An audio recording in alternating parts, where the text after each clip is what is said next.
These two edge finishes probably look the exact same to you, don't they? Well, they're not. One you might be really familiar with, and the other one maybe not so much. The one you're probably familiar with is bias binding, and the other one is a Hong Kong finish.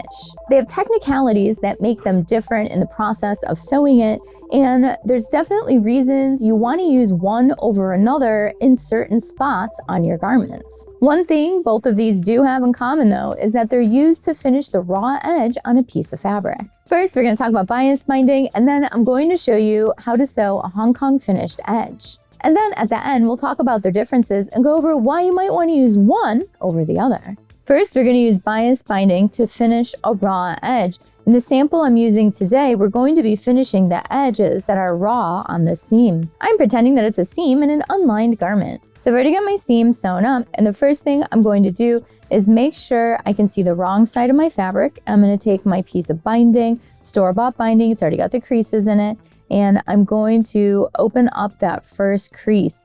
And then we're going to sew right in that crease, which is about 1/4 of an inch away from the edge. And I have the edge of the bias binding lined up with the edge of the fabric. And I'm making sure that I'm not catching the other side of my seam allowance. So I'm just putting the bias binding on one side of the seam allowance at a time. So the first row of stitching is going right in the crease of the binding there.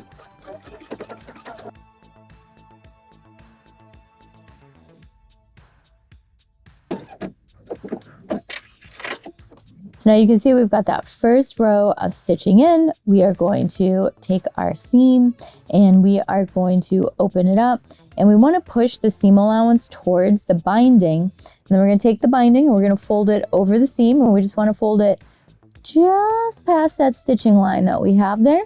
And then we're going to stitch that down with a nice little edge stitch. So we're going to be encasing the entire raw edge in this piece of bias tape. So basically kind of clamping it around the edge of the seam. So I'm folding the binding over the stitching line that's there. Note that the edge of the bias tape is folded in, so it has a nice clean edge there. There's no raw edge there.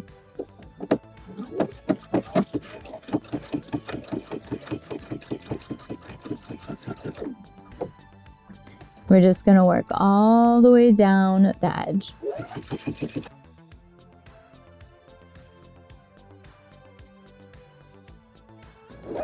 And when you get to the end, backstitch. So I finished the other side with the same technique, and you can see what our bias binding looks like. It's got folded under edges on the front and the back, and we have nice finished edges, so that way there's no raw edges on this seam.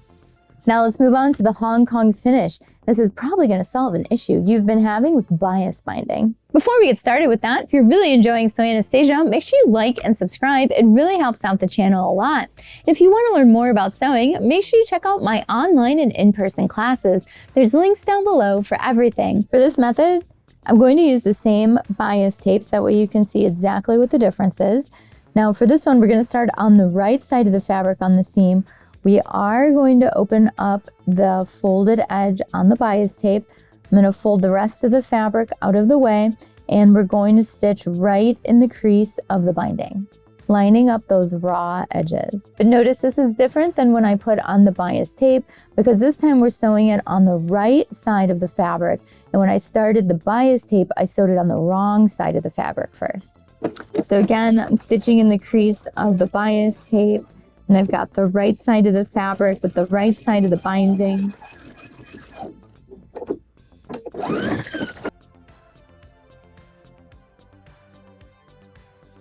And a back stitch at the end. Now that we have that stitch in there, we're going to iron our binding completely flat. So I want you to get rid of any of the creases that might be in it. After that, I want you to iron the binding over, so that way we have a nice crisp edge there for that seam we just created. Now we're going to fold back the rest of the project just to concentrate on this seam, and we're going to fold the whole piece of binding with it flat open to the wrong side, and we're going to iron it again.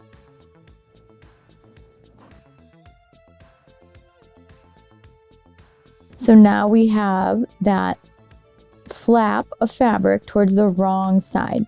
So if you open this up, you can see that it's going to look like the bias binding here on the outside, but our bias tape on the inside is flat. There's no additional fold here. There's no fold of the fabric. This is the raw edge of the binding right here. So now that we have that binding ironed back and flat open, we're going to push the rest of the project out of the way, and we're going to add a stitch in the ditch, catching that folded piece of binding in the back. So we're going to stitch right in the seam there all the way down. So I have my stitch lined up so that way I'm stitching right in the ditch there, right in the seam. So just carefully guide this down. They also sell a really cool foot called the stitch in the ditch foot, which can help you guide your seam right at the center where your needle is.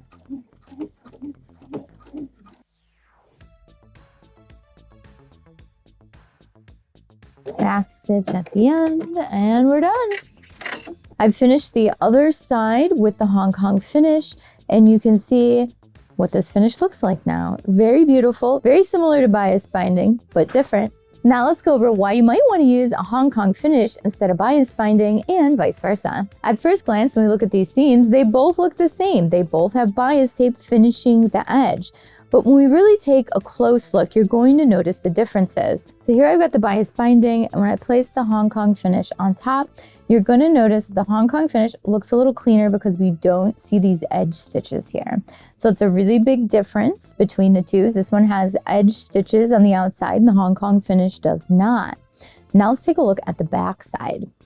So when we look at the back, they also look very similar, but different. So this one here is the bias binding, and you can see we have a stitch showing on the back, and we have an edge folded under. So there's no raw edge here.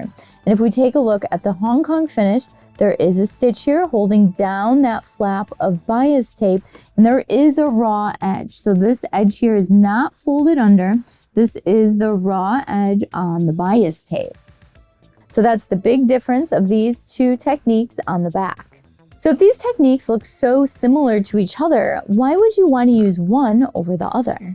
One reason you might use a Hong Kong finish over the bias binding is the Hong Kong finish is less bulky. So if you're working with a delicate, thin fabric, you might not want that extra fold in the back that the bias binding has.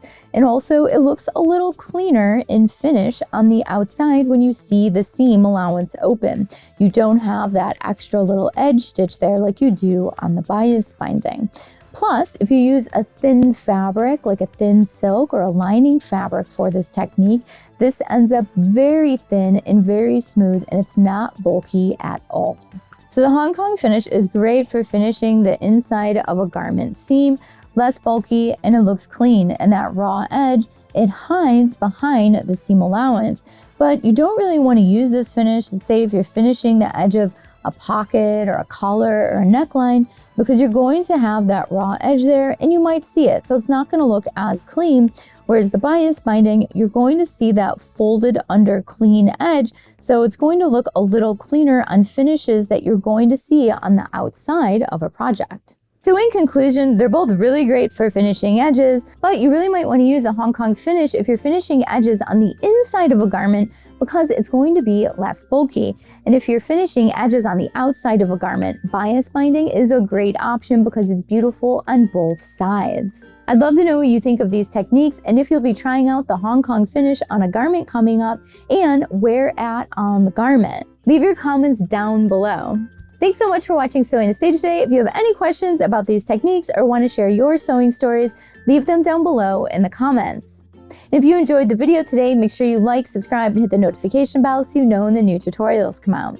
And if you're already a subscriber, thank you so much for watching Sewing Anastasia. These videos are for you guys. And if you want to learn more about sewing, make sure you check out my online and in-person courses. There's links down below in the description. And we also have a sewing club where you get a new sewing pattern every month, along with all kinds of tutorials and sew-alongs. And if you want to know what's going on in the studio right now, make sure you check out my Instagram stories. I post there every day, what projects people are working on, what the little cats are up to, all that good stuff. Thank you so much for watching today and happy sewing. Bye!